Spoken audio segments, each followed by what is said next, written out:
Salut à tout le monde. On va ce soir aborder on a intitulé donc cette émission Contrôle mental, mais en fait on va certainement aller beaucoup plus loin. C'est une notion presque générique, contrôle mental, Exactement. pour parler de la manipulation, on va dire, générale. Alors, pour te présenter, toi un peu, Paul, quand même, on va commencer par ça, puisque beaucoup de gens ne te connaissent pas, ils se demandent. Alors toi, tu as un parcours, tu as une librairie, donc C'est ça. voilà, tu as un parcours un peu scientifique, puis tu as été journaliste aussi, je crois. Alors c'est en ça. fait, j'ai une maîtrise de sciences naturelles et j'ai un diplôme de journaliste scientifique, mais je n'ai jamais exercé le journalisme scientifique. Je suis allé directement dans la librairie pour vraiment faire mes recherches sur l'ésotérisme en fait. Et qu'est-ce qui t'a poussé, qui t'a poussé justement à basculer comme ça dans Alors toutes ces recherches? c'est vraiment quelque chose qui est en moi depuis l'âge de 13 ans en fait. Alors il faut dire que du côté de ma mère, ma grand-mère était médium, donc elle percevait les morts, elle percevait l'avenir, elle voyait les choses. Bon, ma mère, pas du tout. Elle commence à être ouverte à ça un petit peu grâce à moi, grâce à mes conférences et tout ça. Du côté de mon père, pas du tout. Donc je pense que j'ai hérité du don de ma grand-mère et j'ai toujours eu envie de connaître la vérité, de savoir ce qui se passait dans le monde, parce que très très jeune, j'ai compris que quelque chose n'allait pas. J'ai compris qu'il y avait quelque chose qui n'allait pas, il y avait une espèce de tristesse en moi, ce qu'on appelle les charmes dans le cerveau. Je me disais pourquoi les choses sont comme ci, pourquoi les choses sont comme ça, alors qu'on devrait tous être heureux, tous joyeux. Et de fil en aiguille, en fait, je suis arrivé à comprendre ça. Alors ce qui s'est passé, c'est qu'à l'âge de 13 ans, ce qui m'a vraiment déclenché, c'est qu'à l'âge de 13 ans, j'étais à la librairie anglaise de Paris, la librairie Smith. À l'époque, ils faisaient encore des livres sur les ovnis, sur les extraterrestres. Je suis tombé sur un livre, Mysterious Beings de John Keel, qui parle de ces phénomènes extraterrestres. J'ai commencé à m'y intéresser et j'ai pu lâcher depuis. Ensuite, j'ai vécu aussi pas mal de petites expériences. Ma femme a aussi vécu ces expériences, certaines rencontres, certaines choses. Donc voilà, c'est vraiment quelque chose qui est en moi. Et comment alors donc, comment est-ce qu'on pourrait, pour commencer, puisque ce qu'on nous enseigne, en tout cas le monde tel qu'il est présenté, donc selon toi, c'est pas du tout la version des faits. Alors pas du tout. Il y a un problème déjà à la base. Alors on pourrait partir vraiment depuis le début en fait. Comment les choses se sont passées. Déjà, il faut savoir qu'on vit dans une matrice. Alors matrice, c'est en référence au film Matrix en fait. Il faudrait dire un piège cosmique, une fausse création, quelque chose. Alors comment ça s'est mis en place? À un moment, au début, quand on a été créé par la source, par le vrai Dieu, on était dans la joie, on était dans le bonheur. La peur n'existait pas. Quand on voulait se déplacer quelque part, on se déplaçait par la pensée. Fondamentalement, on communiquait par télépathie, par concept. Qui dit communication par concept dit pas de malentendu, donc pas de dispute possible. Ensuite, la mort n'existait pas. Quand on avait fait l'expérience d'un corps, on changeait de corps. Quand on avait fait l'expérience de quelque chose, on passait à une autre expérience quand on voulait. Il n'y avait même pas de notion de temps. On était totalement en conscience. Alors je vais revenir un petit peu sur ce que c'est en conscience tout au long de l'émission, parce que c'est cet état auquel il faut revenir, à l'état de conscience. Et à un moment donné, donc je simplifie, il y a une entité qui s'est détachée de la source et qui a voulu créer son propre univers, non pas pour que ces créatures expriment toute leur diversité, non pas pour que ces créatures expriment tout leur potentiel, toute leur puissance, toute leur beauté, tout leur amour, mais elle a voulu créer pour pouvoir être vénérée, autrement dit, pour pouvoir prendre l'énergie des autres. Et cette créature, à partir du moment où elle a voulu aller contre la création de la source, elle a perdu sa connexion divine, elle a perdu son âme, et cette créature a perdu sa capacité de créer. Donc, elle a commencé à imiter. Et en fait, ce qu'elle a imité, ce qu'elle a engendré, parce qu'on ne peut pas dire créer, c'est une très mauvaise copie de la création divine que les gnostiques appellent le monde matériel, qu'on peut appeler l'univers, le multivers physique. Et cette créature, on peut l'appeler Lucifer, Satan, le démiurge, c'est la même chose. Alors, cette créature, l'imitation de la création qu'elle a fait, c'est ce qu'on appelle l'enfer en termes judéo-chrétiens. C'est ce que les scientifiques appellent les interunivers. Les interunivers qui ont été découverts par une scientifique italienne, Giuliana Conforto, qui analysait des photons et qui a montré qu'il y avait que certaines régions de l'espace émettaient une certaine lumière, une lumière lourde. Cette lumière lourde, c'est la lumière des interunivers. C'est ce qu'on appelle la fausse lumière. Et le but de cette entité, c'est de prendre un maximum d'âmes, de les faire tomber dans sa fausse création, dans les interunivers, pour que ces âmes puissent le vénérer, pour qu'elles puissent donner leur énergie. Et comme le démiurge est déconnecté de Dieu, comme il n'a plus de connexion divine, c'est une entité qui est finie, c'est-à-dire qui n'a pas la vie éternelle, et pour se perpétuer, elle est obligée de phagocyter les âmes de créatures qui ont une connexion divine, c'est-à-dire nos âmes. Alors il y a une loi très importante dans l'univers, c'est la loi du consentement. Chaque fois qu'il nous arrive quelque chose, on y consent. Alors le consentement peut être fait de manière directe. Par exemple, on crée un problème. Les gens ont tellement peur qu'ils demandent une solution. Et la solution, c'est plus de centralisation, par exemple. Ils l'ont demandé, ils ont consenti. Ou bien le consentement peut se faire de manière indirecte, c'est-à-dire que ceux qui dirigent, qui sont reliés donc à ce démiurge, ce que je vais appeler les Illuminati, c'est une question de commodité en fait, c'est des humains qui ont plus de gènes extraterrestres que les autres humains, et ben ils vont présenter leur plan par le cinéma, par certains clips de musique et tout ça, ils présentent tous leurs plans, et dans ce cas-là, les gens disent c'est du cinéma, ça n'existe pas, donc qui ne dit rien consent. Par exemple, le 11 septembre a été présenté dans de nombreux films longtemps avant que ça ait eu lieu. Donc il y a un film notamment avec Bruce Willis qui s'appelait Couvre-feu, qui montrait une série d'attentats aux États-Unis identiques aux attentats du 11 septembre, où des soi-disant terroristes musulmans détruisaient des tours. Il a été fait en 97 ou 98. Ouais. Et ça, c'était une programmation prédictive. Dans le film Matrix, la carte d'identité de Neo expire le 11 septembre 2001. Donc, il y a toute cette programmation prédictive. Et globalement, ce qui s'est passé, donc on en revient au début de l'humanité. L'entité sans âme, le démiurge, qui s'est entouré pour faire ses basses œuvres d'entités qu'il a engendrées. Ces entités, certains les appellent des reptiliens, d'autres des démons, d'autres des djinns, d'autres des archontes. C'est des entités qui séjournent dans les interunivers, qui n'ont pas d'essence divine, qui sont des entités sans âme, qui se comportent un petit peu comme des programmes informatiques. Et le démiurge les utilise pour conquérir des mondes qui sont dans la vraie création, pour qu'ils consentent à la fausse création. Alors le démiurge, en fait, et les entités autour du démiurge, qu'est-ce qu'ils ont fait? Ils ont leurré les premiers hommes qui vivaient une vie magnifique, merveilleuse, connectée à la source. Ils les ont leurrés à consentir à la fausse création interunivers et matrice, qui est l'antichambre des interunivers, en leur échangeant probablement des technologies, en leur disant qu'ils allaient être dieux, qu'ils allaient avoir leurs propres univers et tout ça.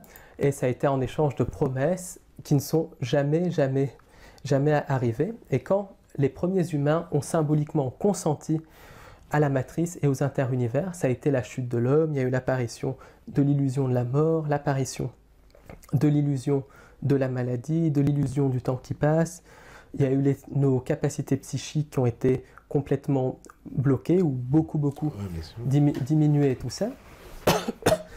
Et puis ce qui s'est passé, donc où j'en suis, c'est qu'il y a la création de l'humain est leurré dans cette fausse création, dans cette imitation de la création.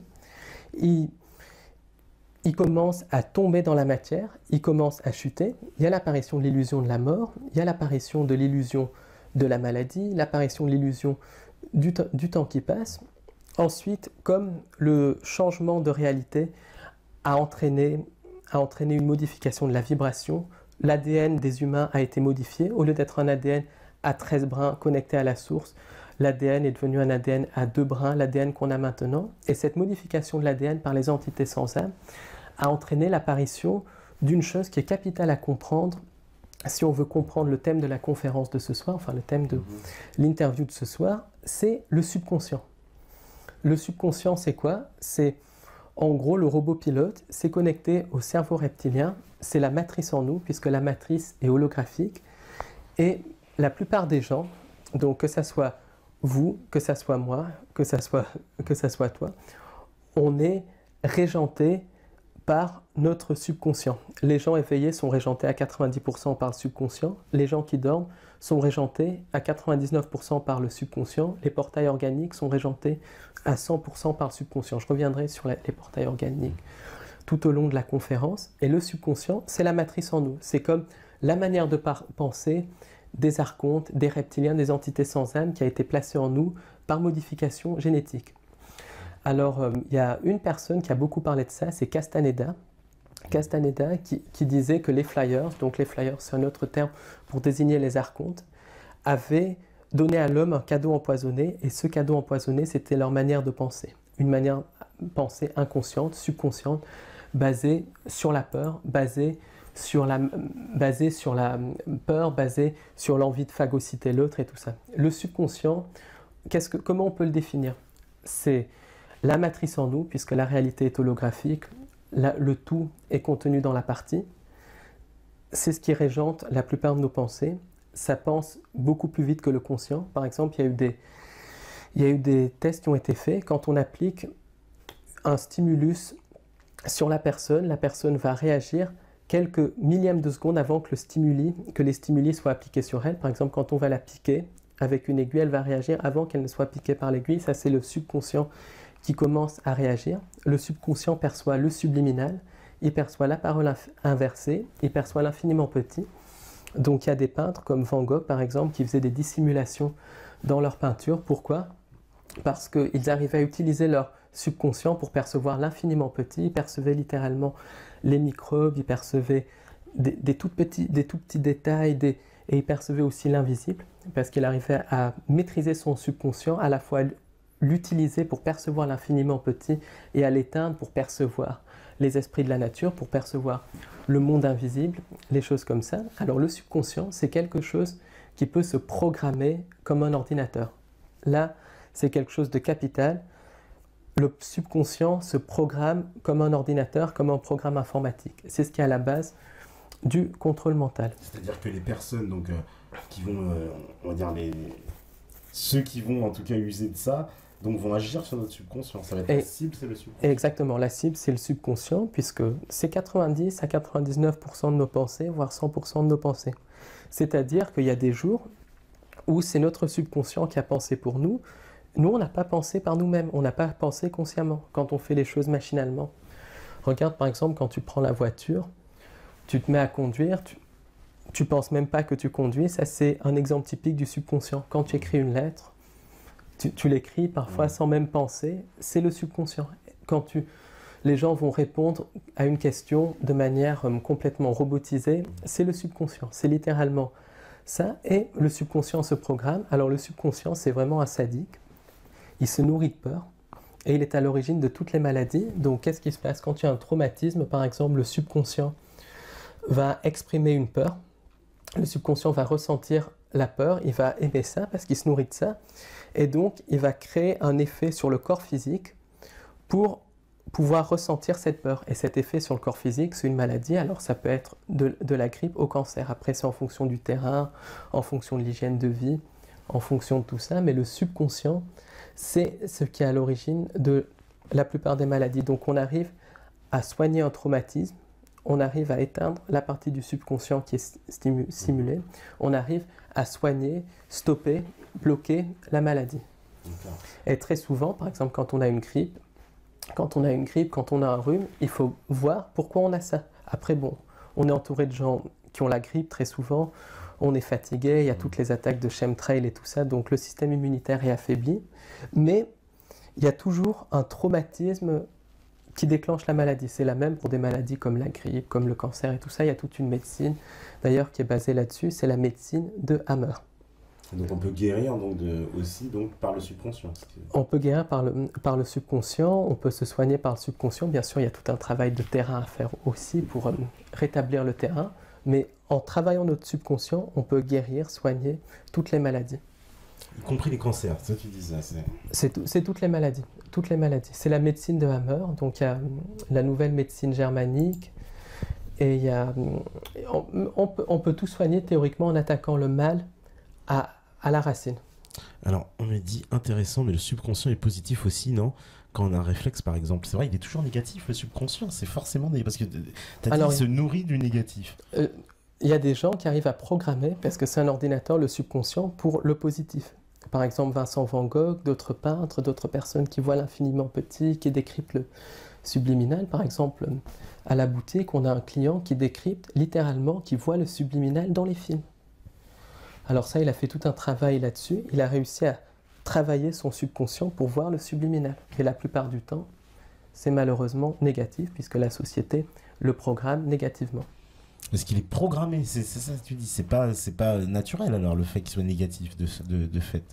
En fait, le subconscient ne devrait même pas exister. Le subconscient, on devrait être tout le temps conscient, tout le temps vivre dans un éternel présent, dans un état de joie constant, mais c'est le programme de la matrice pour nourrir le démiurge, pour nourrir les entités sans âme de peur. D'accord. Alors juste... Voilà, justement, parce que là, tu as parlé d'entités sans âme. Entités sans âme, en fait, c'est les entités qui sont engendrées par le démiurge. Par le démiurge. Mais c'est lui, donc il engendre des entités quand même. Il engendre, mais il ne crée pas. Ces entités sont des copies de la création divine. C'est des espèces de pâles copies de la création divine, un petit peu comme une forme d'intelligence artificielle qui engendre des robots, qui engendre quelque chose, mais comme un ordinateur qui va engendrer. Ils vont être sous quelle forme? Ils vont être dans notre monde physique? Ça va être Alors, c'est des entités énergétiques, certaines sont de forme énergétique, beaucoup sont de forme reptilienne.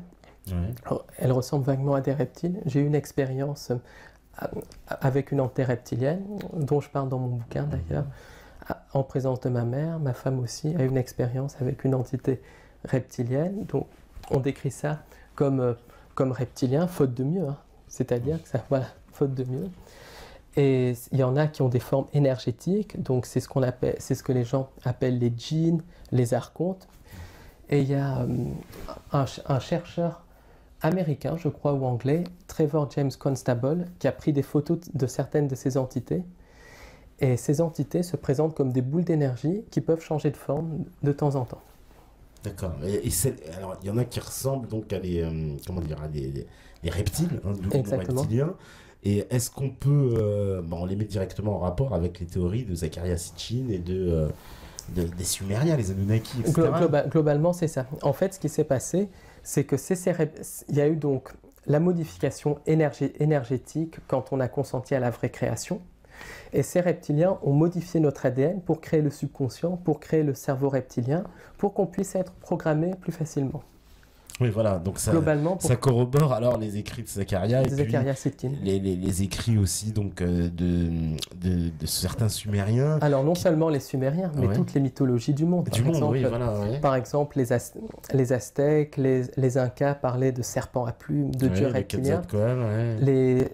Les Sud-Africains, les Sud-Africains parlaient des Chitauri, les dieux reptiliens descendus du ciel. Il y a eu des tribus qui ont été découvertes dans les années 90 en Papouasie-Nouvelle-Guinée. Elles parlaient de dieux reptiliens. Donc c'est une constante qu'on retrouve partout. Le serpent dans la Bible, les mythes amérindiens aussi, d'Indiens d'Amérique du Nord qui parlaient de reptiliens, les mythes nordiques, scandinaves qui parlent de dragons, les mythes chinois qui parlent de dragons, les mythes japonais. Dans le dragon, il faut voir un mythe reptilien aussi. Exactement. Parce que c'est un mythe puissant, le mythe du dragon. C'est vrai que c'est un mythe. Alors, en plus, le dragon, il a quand même deux visions, puisque en Occident, c'est plutôt négatif, ça fait plutôt peur, mais en Orient, c'est positif, le dragon. C'est pas... ça dépend desquels. Disons que c'est des entités à qui des offrandes doivent être faites. D'accord. Des offrandes doivent être faites, des offrandes de sang, des offrandes de sacrifice pour les apaiser. C'est pour ça qu'en Orient on fait des fêtes donc du dragon. Exactement. La fête du dragon, on fait des offrandes. C'est des offrandes. Bon, bien sûr, il y a au moins ouvertement, je dis bien ouvertement, il n'y a plus le sacrifice humain parce que ça existe encore dans les sociétés secrètes, au sommet de certaines sociétés secrètes, chez les Illuminati, chez certains puissants. C'est une constante, le sacrifice humain qui a encore lieu. Ça fait partie des réseaux sataniques, du contrôle mental. Mais pour les masses, il y a des offrandes il y a des offrandes qui sont données, il y a des offrandes qui sont données, donc c'est des rituels symboliques en fait, où l'énergie psychique est offerte à ces entités. Ah, ils se nourrissent de notre énergie. Ils se nourrissent de nos énergies de peur. Énergies de peur. Des énergies de basse vibration, essentiellement les énergies liées à la peur. C'est pour ça en fait, le but du contrôle mental, c'est de créer une société fondée sur la peur pour qu'ils puissent se nourrir de plus en plus facilement de nous. Parce que le but de ces entités, c'est de faire fusionner la Terre avec les interunivers. Ah oui? C'est quoi le but, c'est de prendre nos âmes. De prendre les âmes de toute la Terre? Le but de phagocyter les âmes des humains pour que ces entités sans âme, pour que le démiurge puisse se perpétuer. Pourquoi? Parce que s'ils ne se nourrissent pas d'énergie psychique, s'ils ne se nourrissent pas d'âme, comme ils n'ont plus de connexion divine, ce sont des entités qui sont finies. Donc elles s'épuisent. Donc c'est des parasites cosmiques qui vont de planète en planète, de dimension en dimension, et qui essayent de prendre les âmes de créatures reliées à Dieu. Et mais ils ont déjà fait ça ailleurs que sur la Terre, c'est ça ou... Bien sûr, ils ont fait ça, je pense en tout cas, dans de nombreux endroits de l'univers. Mais in fine, c'est quoi? C'est toutes les âmes de la Terre? C'est-à-dire, c'est quoi? Ils essayent de prendre les âmes de tout le monde. Les âmes de tout le monde. Exactement. Et est-ce qu'on peut dire que les religions les combattent, alors, ces gens-là? Non, malheureusement. Alors, voilà, les religions... tu vas te faire plein d'amis, vas-y, je le sens. Donc, les religions ne combattent pas ces entités-là. Les religions ne combattent pas ces entités-là. Alors, quand je parle de religion, je ne parle pas de personnes religieuses. Il y a beaucoup de personnes religieuses, qu'elles soient catholiques, musulmanes, juives, hindouistes, bouddhistes, qui sont des personnes de bien, qui font la religion pour vraiment vénérer des forces positives et tout ça. Simplement, le sommet de la hiérarchie religieuse est complètement corrompu. Par exemple, au sommet de l'Église catholique, le sommet des sociétés secrètes de l'Église catholique, comme les Jésuites, l'Opus Dei, l'Ordre de Malte, ils savent très très bien que la religion est basée sur la vénération de ces entités sans âme, du démiurge, des entités reptiliennes. Par exemple, on voit dans la Bible, Jéhovah, Yahvé, c'est pas un Dieu d'amour, c'est un Dieu au contraire de mort qui tue ses ennemis et tout ça. Oui, il est un peu guerrier. Quand on voit les psaumes, tu massacreras tes ennemis et tout ça, c'est pas un Dieu d'amour. Puis même, il est un peu, j'ai envie de dire, Gislard, parce qu'il dit il donne des conseils. Alors je sais plus c'est qui, je sais plus si c'est Jacob qui va chez le roi Hiram et il lui dit, tu lui dis pas que c'est ta femme, comme ça il va la draguer et puis après tu pourras lui demander. Et il demande à Abraham de sacrifier son fils et tout ça. Ouais. Alors ce qu'il faut savoir, c'est que Jéhovah, c'est le démiurge. Alors le démiurge a deux faces. Alors puisque c'est le monde de la dualité.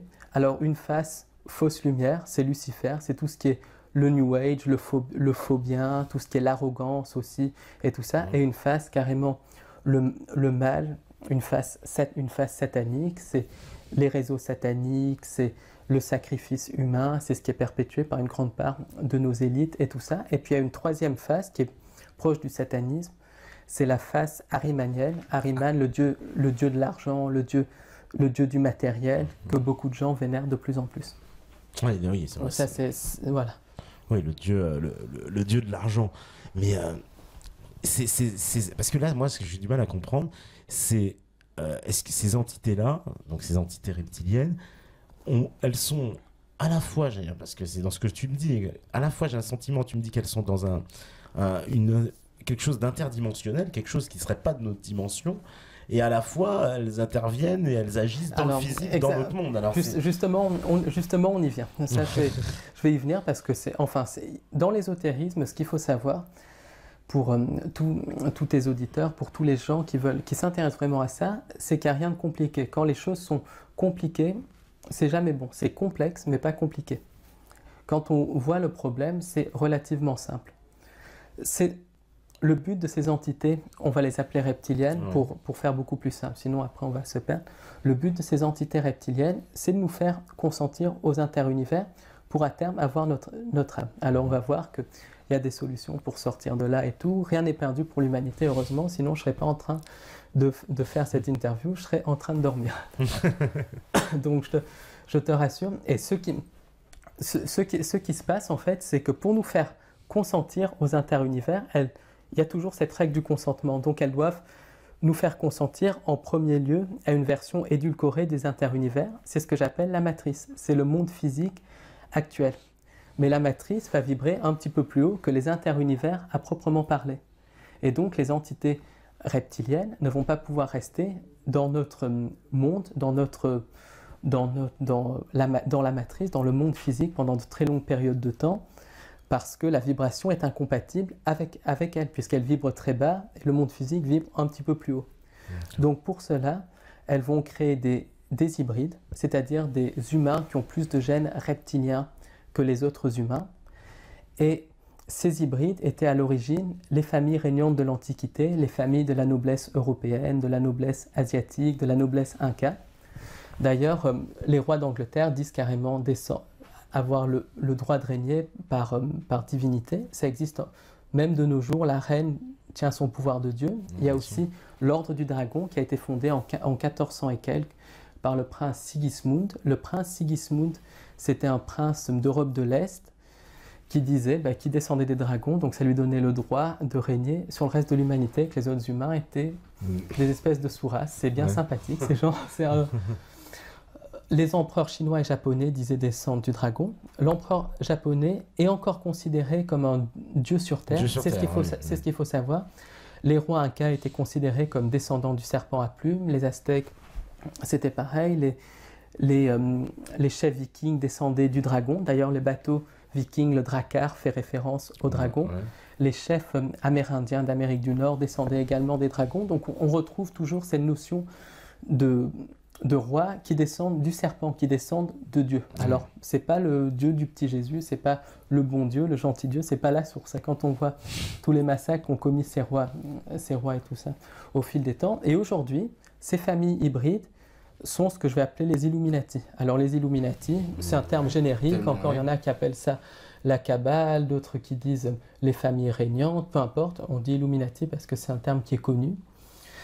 Et les Illuminati, donc c'est les grandes familles de la noblesse, les grandes familles de la finance, donc genre Rockefeller, Rothschild, les familles de la noblesse européenne, de la noblesse asiatique aussi, en particulier la famille Li qui contrôle tout l'Extrême-Orient, qui est une famille très puissante dont peu de gens parlent.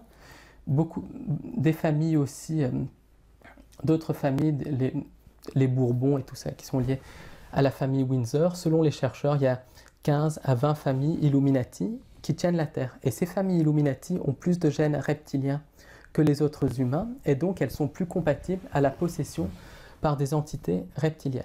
Alors, il y a d'autres familles aussi, et même d'autres humains, qui sont même plus humains à ce stade-là, mais qui ont encore plus de gènes reptiliens. Reptiliens, encore une fois, pour simplifier, que les autres humains. Alors, c'est ce que j'appelle les super Illuminati dans mes conférences. Les super Illuminati. Voilà, ça c'est un mot que j'ai créé pour mieux les décrire. C'est les conseillers, des conseillers, des conseillers, des conseillers. C'est les hommes de l'ombre. Par exemple, des gens comme le comte de Saint-Germain, par exemple, dans le journal Top Secret, il y avait un article qui montrait qu'il y avait un bonhomme à barbe qui apparaissait dans les années 20, dans les années 1800 et quelques sur les photos, ensuite dans les années 20, ensuite dans les années 50, 70, sans vieillir. Donc les super Illuminati, c'est des gens comme ça qui ont beaucoup, beaucoup plus de gènes reptiliens que les autres humains, qui ont accès à l'immortalité, ou au moins à une très longue vie, puisqu'ils ont plus accès aux règles de la matrice que les autres humains, qui communiquent par télépathie, qui arrivent à finalement inspirer certaines inventions dans la tête des humains. Par exemple, d'après le chercheur Joël Labruyère, l'invention de la bombe atomique aurait été inspirée par certains de ces super Illuminati du Tibet. Jvalkul, qui était l'entité canalisée par Alice Bailey, et selon certains chercheurs, un de ces super Illuminati.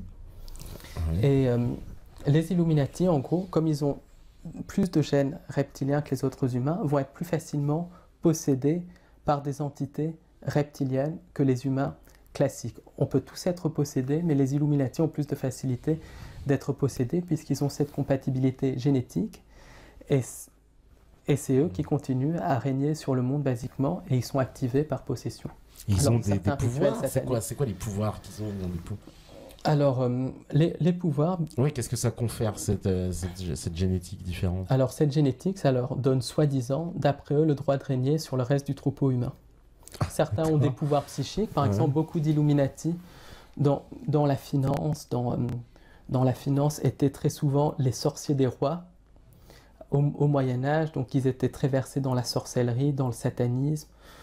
Un exemple, c'est John Dee, par exemple, l'astrologue de la reine Élisabeth, qui a inventé tout un système, qui a créé tout un système pour communiquer avec ces entités reptiliennes sans âme. N'oublions pas aussi que les rois de France avaient le pouvoir de thaumaturgie, le pouvoir de guérir les écrouelles. Donc voilà, c'est des gens qui ont certains pouvoirs. Par contre, il leur manque quelque chose qui est fondamental, s'ils sont activés, c'est l'empathie. Ils n'ont pas d'empathie. Voilà, c'est ça. Donc ils peuvent tuer tout le monde. Ils peuvent tuer tout le monde, ils n'en ont rien à faire. D'où les guerres de conquête qui sont lancées depuis le 11 septembre. D'accord. Et depuis bien avant, d'ailleurs. Depuis bien avant, ce que j'allais dire. Pour eux, on est de la ressource. Ils nous utilisent comme ressource et comme pile énergétique, comme source d'énergie, tout simplement. Moi, j'ai une question, c'est que si je me fie à ce scénario-là, on va dire, à un moment donné dans l'histoire, il y a eu un grand coup d'accélération vers les technologies, et on va dire à grands pas vers le modernisme à partir du 19e siècle.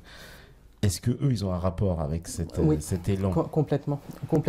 Parce qu'à la base, on n'a pas besoin de technologie. Quand on est dans la vraie création, on n'a pas besoin de technologie. Tout se fait par la pensée. Ouais.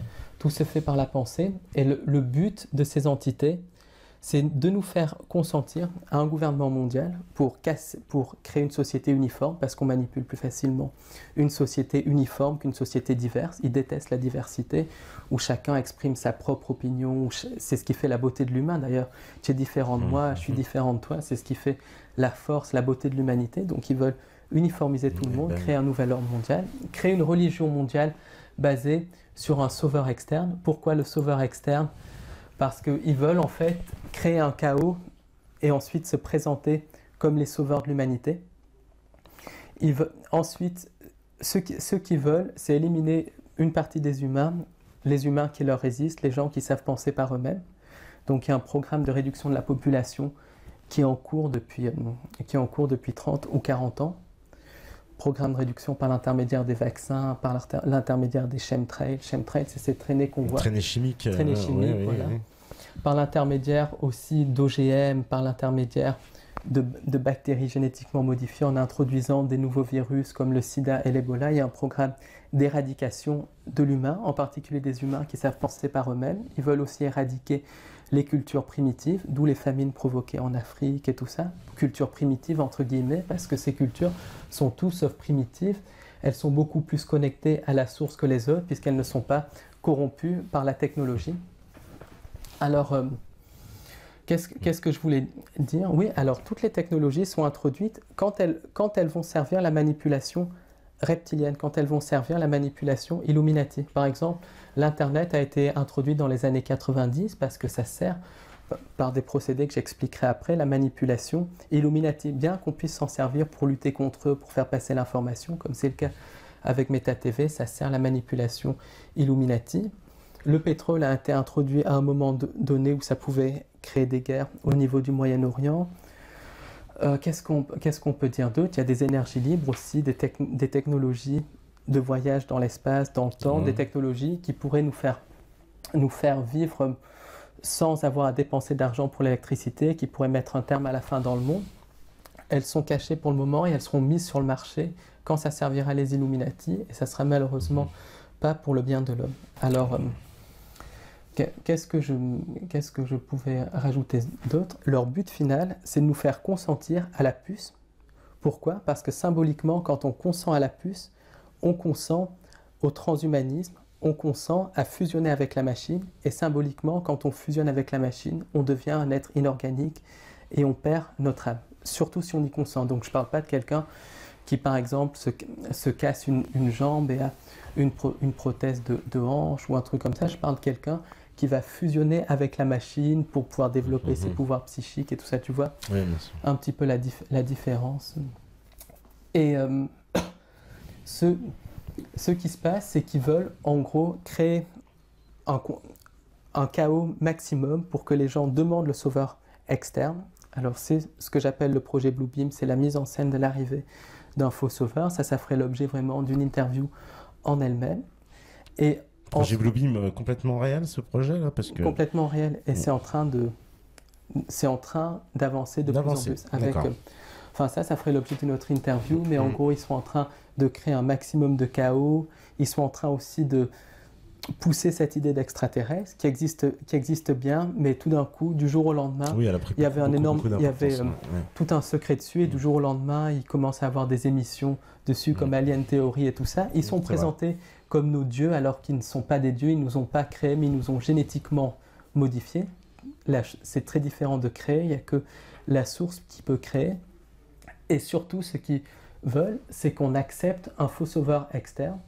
Faux sauveur externe, ça peut être un quidam comme Maitreya, ça peut être des extraterrestres qui viennent nous sauver alors qu'ils ne sont pas là du tout pour nous sauver. Ça peut être même des extraterrestres qui nous sauvent d'une fausse invasion extraterrestre. Et à partir du moment où on accepte le sauveur externe dit pour me faire plaisir, je vous ai sauvé, vous allez tous vous faire pucer, ça fera en sorte que de tels conflits ne se reproduiront plus. En plus, avec la puce, vous aurez des pouvoirs psychiques ultra développés. Vous serez des dieux. Et là, les gens vont aller se faire pucer. Et symboliquement, la puce, c'est la fusion avec la machine. On me dit, oui, Bluebeam, où sont les preuves? C'est vrai qu'on a beaucoup entendu parler. Alors, c'est le livre de Serge Monast, c'est ça, qui était le premier à en avoir parlé. Assassiné dans des conditions bizarres d'ailleurs aussi, ce journaliste canadien. Ouais. Et depuis, il n'y a personne qui a Alors moi, j'ai écrit un livre sur le sujet qui s'appelle Le plan secret du diable, qui est disponible sur le site www.librairiedubonheur.com. Donc c'est le site de ma librairie. Alors les preuves du projet Bluebeam, alors c'est déjà l'ouverture vis-à-vis du sujet des extraterrestres, une ouverture qui est de plus en plus grande, mais qui est contrôlée, qui a double tranchant et qui est contrôlée par certains organismes, par certaines loges maçonniques, par certaines loges jésuites, par aussi l'international nazi, parce qu'après la Seconde Guerre mondiale, les nazis ont continué par l'intermédiaire du projet Paperclip, et c'est une des factions les plus importantes du nouvel ordre mondial, des Illuminati. Alors en gros, qu'est-ce qui s'est passé? Jusqu'aux années 60, 70, voire même années 80, le sujet d'OVNI était complètement tabou. Il y a plusieurs centaines de personnes qui sont mortes pour avoir voulu révéler la vérité sur les ovnis. On peut parler de Frank Edwards, par exemple. Frank Edwards, grand journaliste américain, mort d'une crise cardiaque. On peut parler de Jimmy Gueux, assassiné par une barre d'uranium sous sa chaise. Sous sa chaise, oui. Un des plus grands ufologues français, qui a fait un très grand travail. Dans les années 90, un pilote américain qui voulait faire des révélations sur Roswell, ils lui ont carrément provoqué un accident d'avion. Le train d'atterrissage de son avion s'est détaché avec plus de 150 passagers à bord. Il a arrêté ses recherches immédiatement. Donc, beaucoup de gens étaient tués. Et puis tout d'un coup, dans les années 90, années 2000, des émissions de télévision commencent à parler de ce phénomène extraterrestre. Il y a une ouverture. Simplement, on peut penser que l'ouverture vient des ufologues qui font un travail remarquable pour essayer de faire sortir la vérité. Il y a un petit peu de ça, mais une ouverture, c'est jamais gratuit avec les Illuminati. Donc c'est quoi? C'est habituer les gens? C'est accoutumer les gens à la présence extraterrestre. Mais il faut bien voir comment les extraterrestres sont présentés, de 3 façons différentes. Où ils sont présentés comme nos dieux, comme c'est le cas dans Alien Theory, c'est-à-dire nos créateurs, alors que ce ne sont pas nos créateurs. Où ils sont présentés comme des envahisseurs dans les films comme Independence Day, alors qu'il n'y a pas d'invasion extraterrestre à attendre, puisque les entités non humaines, on ne peut même pas parler d'extraterrestres, mais d'entités non humaines, sont ici depuis des millénaires et des millénaires, que c'est elles qui nous ont génétiquement modifiés, que c'est elles qui nous contrôlent. Et il y a un autre genre de film où ils sont présentés comme les bons, les gentils, comme les sauveurs, genre le film comme E.T., Après, il y a d'autres ufologues comme le Dr Greer et tout ça qui disent tout ce qui est mauvais est humain, tout ce qui est bon est teuté, tout est beau, tout est rose, les extraterrestres